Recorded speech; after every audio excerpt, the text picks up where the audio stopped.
بسم اللہ الرحمن الرحیم۔ السلام علیکم دوستوں۔ بادشاہ کا خواب اور حضرت یوسف علیہ السلام کی رہائی۔ حضرت یوسف علیہ السلام کی زندگی صبر، شکر اور حکمت کا ایک عظیم شاہکار ہے۔ بھائیوں کی دشمنی سے شروع ہونے والا یہ سفر کنویں، غلامی اور پھر زندان یعنی جیل کی تاریک دیواروں تک پہنچا، مگر اللہ تعالیٰ کی حکمت عملی دیکھیے کہ جب مصر کے بادشاہ نے ایک عجیب اور خوفناک خواب دیکھا جس میں 7 موٹی گائیں 7 دبلی گایوں کو کھا رہی تھی اور گندم کے ساتھ سبز خوشے اور 7 خشک خوشے تھے، تو پورے مصر میں کوئی اس کی تعبیر نہ بتا سکا۔ تب زندان سے حضرت یوسف علیہ السلام کو بلایا گیا۔ آپ نے نہ صرف خواب کی بالکل درست تعبیر بتائی بلکہ آنے والی آفت سے نمٹنے کا راستہ بھی دکھایا۔ حکومت اور خزانوں کا اختیار۔ بادشاہ مصر حضرت یوسف علیہ السلام کی ہوشیاری، سچائی اور اعلیٰ صلاحیتوں سے اس قدر متاثر ہوا کہ اس نے آپ کو قید سے رہا کر کے اپنا سب سے قریبی مشیر بنا لیا۔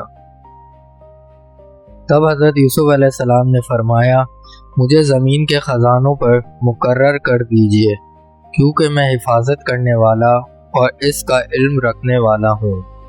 بادشاہ نے فوراً یہ پیشکش قبول کر لی اور آپ کو مصر کا وزیر خزانہ یعنی عزیز مصر مقرر کر دیا۔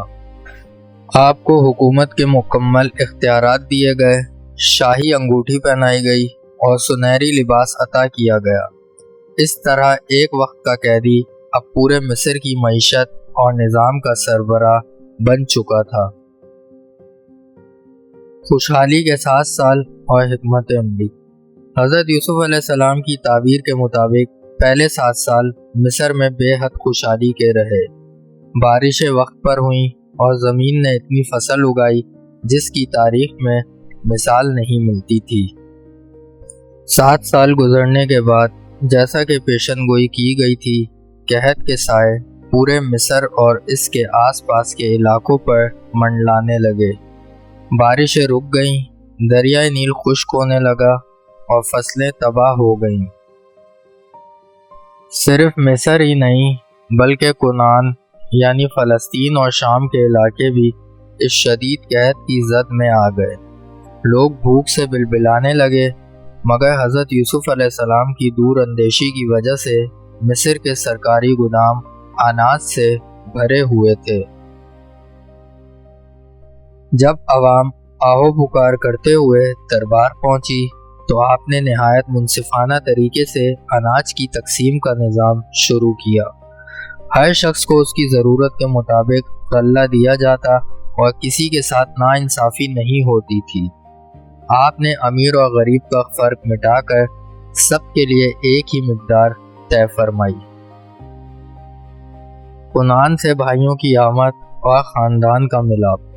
یہ قحط اس قدر پھیل چکا تھا کہ کنعان میں موجود حضرت یعقوب علیہ السلام کا خاندان بھی اس سے متاثر ہوا۔ انہوں نے اپنے بیٹوں کو اناج لانے کے لیے مصر بھیجا۔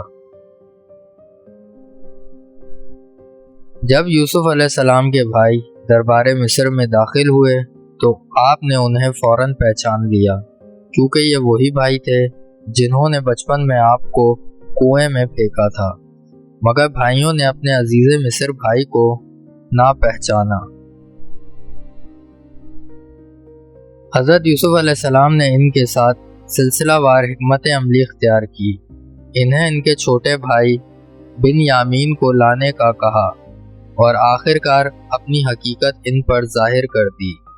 انہوں نے اپنے بھائیوں کو معاف فرماتے ہوئے کہا، آج کے دن تم پر کوئی ملامت نہیں، اللہ تمہیں معاف کرے۔ اس کے بعد آپ نے اپنا کرتا بھیجا جس کی برکت سے حضرت یعقوب علیہ السلام کی بینائی لوٹ آئی اور پورا خاندان مصر میں آ کر آباد ہو گیا۔ قحط کے یہ مشکل سال حضرت یوسف علیہ السلام کی تدبیر سے باوقار طریقے سے گزر گئے۔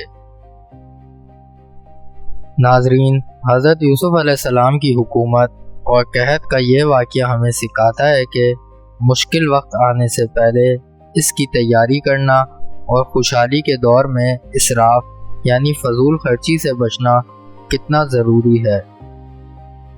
اللہ تعالیٰ نے حضرت یوسف علیہ السلام کو جو معاشی اور انتظامی علم عطا کیا تھا، اس نے ایک پوری قوم کو بھوک سے مرنے سے بچا لیا۔ اور سب سے بڑا سبق یہ کہ صبر کا پھل ہمیشہ میٹھا ہوتا ہے۔ امید ہے آپ کو آج کی ویڈیو پسند آئی ہوگی۔